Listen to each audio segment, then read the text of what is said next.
दोस्तों नमस्कार।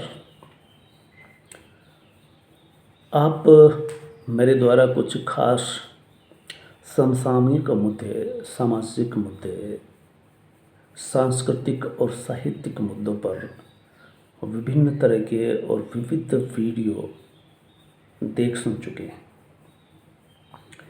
इसमें से खास करके आधुनिकता आधुनिकता की पर्याय, आधुनिकता विकास में, आधुनिकता वस्त्रों में, आधुनिकता उपभोक्ता बनने में, या आधुनिकता बहुत ज़्यादा दिखावा करने में, या युवा जिस तरह से नशे की गिरफ्त में आ रहे हैं, क्या उसे आधुनिकता कहेंगे?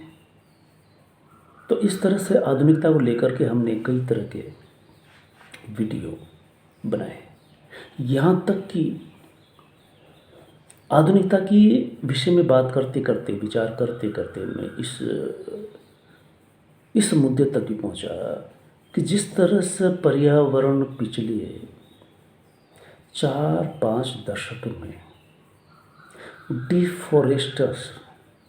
डिफॉरेस्टेशन यानी जंगल कटते घटते चले जा रहे हैं, या हाईवेज, 4 लेन, भारतमाला, या नई नई कॉलोनियों के कटने से, नई कॉलोनियाँ शहर का बढ़ना, प्लॉटों का कटना, भूमाफियाओं का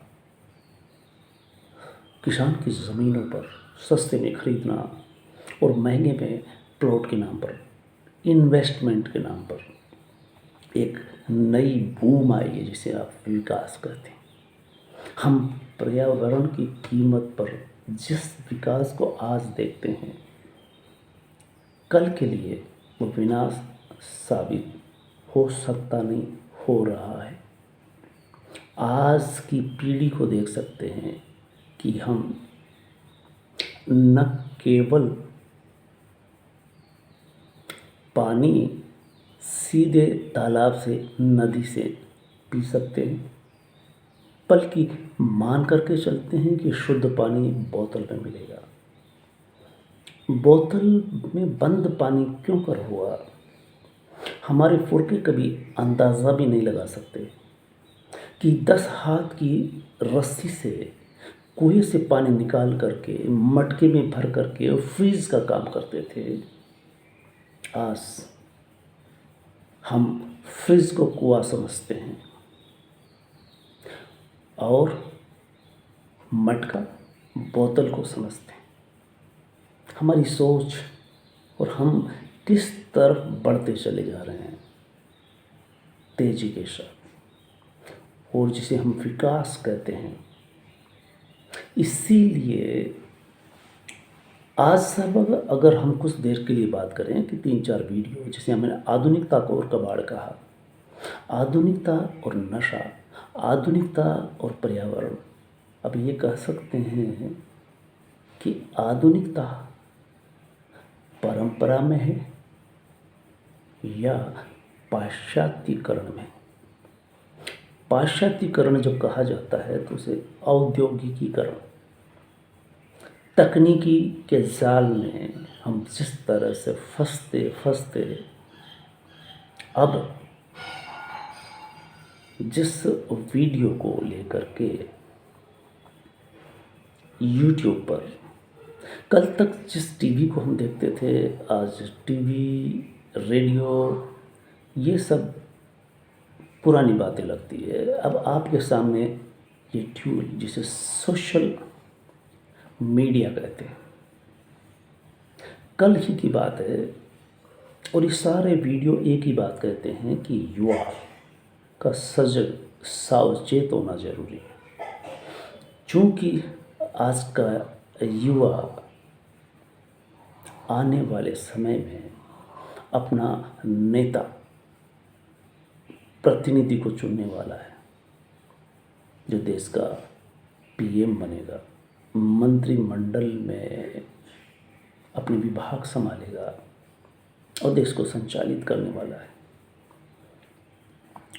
हाल ही में एक युवा बड़ी तेजी से ऊपर उठा, जिसे ध्रुव राठी कहते हैं, और कुछ पाराकला प्रभाकर, डॉक्टर प्रभाकर, जो आंध्रा से आते हैं और वित्त मंत्री के पति कहलाते हैं, अर्थशास्त्री, यूरोप से पढ़ कर के आए हैं। वो जिस तरह से वर्तमान राजनीति का विश्लेषण कर रहे हैं, ठीक उससे भी और बेजोड़ तरीके से ध्रुव राठी ने जिस तरह से विश्लेषण करके दिखाया, महज 25 मिनट के वीडियो से मैं दंग रह गया सुन करके। राजनीतिक सत्ताएं रवीश कुमार से डरी हुई है, वो भी रोज एक तो वीडियो बना देते हैं, लेकिन पूरे एक दशक का विश्लेषण जिस तरह से ध्रुव राठी ने किया और आगे के 10 साल के बारे में, देश का भविष्य के बारे में बताया, वो आंखें खोल देने वाला है कि अगर हम नहीं जगे तो फंस गए, हम रसातल में चले जाएंगे। वो जर्मनी में रहते हैं और देश की राजनीति पर वीडियो बनाए वर्तमान में। इससे पहले वो एजुकेशन पर ही बनाते रहे। दूसरी बात उस बंदे ने जो कही वो ये थी कि जिस टूल से आप ये चीज़ें सुन देख रहे हैं, ये जिसके हाथ में होती है, जिस सोच जिस चिंतन के साथ होती है, आपको आगे ले जा सकती है या पीछे। तो इस टूल का सोच समझ करके इस्तेमाल करें। क्या देखें, कितना देखें, क्यों देखें, ये 3 सवाल युवाओं को आबाद कर सकते हैं या बर्बाद कर सकते हैं।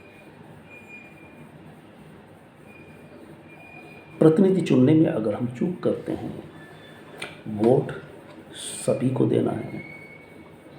इस समय स्वीप कार्यक्रम चल रहा है। स्कूल के कम हो सकते हैं, लेकिन कॉलेज के विद्यार्थी अधिकांश वोट देते हैं, जिसे कथित रूप से पढ़े लिखे कर सकते हैं। उनसे उम्मीद की जाती है कि वो बहकावे में, बरगलावे में ना आए। जाति, क्षेत्र, धर्म के आधार पर अपना मतदान करने से पहले सोचें देश के लिए। स्वच्छ छवि का प्रतिनिधि हो, भविष्य के बारे में सोचता हो, ऐसा प्रतिनिधि हो, उसे चुनें। अन्यथा पिछले इलेक्शन कमिश्नर ने नोटा भी इस्तेमाल किया है। नीचे नीचे होता है वो बटन, जिससे ये साबित होता है कि आप किसी भी प्रतिनिधि को स्वीकार, पसंद या देश हित में नहीं मानते। और ऐसे वोटर भी है जो दे रहे हैं, लेकिन बदलाव जिसे कहते हैं वो नोटा से नहीं आ सकता।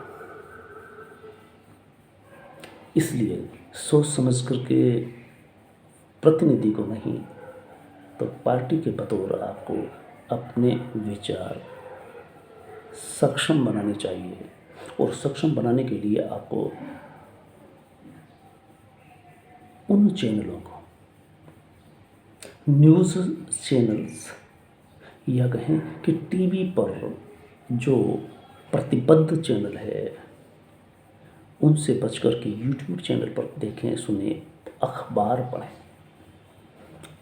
पत्रकारिता चौथा स्तंभ कहलाता है, और चौथा स्तंभ अगर सही आवाज़ नहीं उठा रहा तो एक खतरे की निशानी है। इसलिए यूट्यूब पर कुछ लोग फ्रीलांस होकर के अपनी बात कह रहे हैं, लिख रहे हैं। ऐसे विद्वान डॉक्टर प्रभाकर जैसे यूट्यूब चैनल पर आकर के इंटरव्यूज़ दे रहे हैं और बता रहे हैं कि आपको क्या करना चाहिए। इस तरह से हम ये कह सकते हैं कि कुछ ही लोग हैं जो देश के बतौर वर्तमान राजनीति पर सही समझ रखते हैं, सही चिंतन कर रहे हैं। जैसे प्रोफेसर अभय दुबे का नाम आता है और भी बहुत सारे।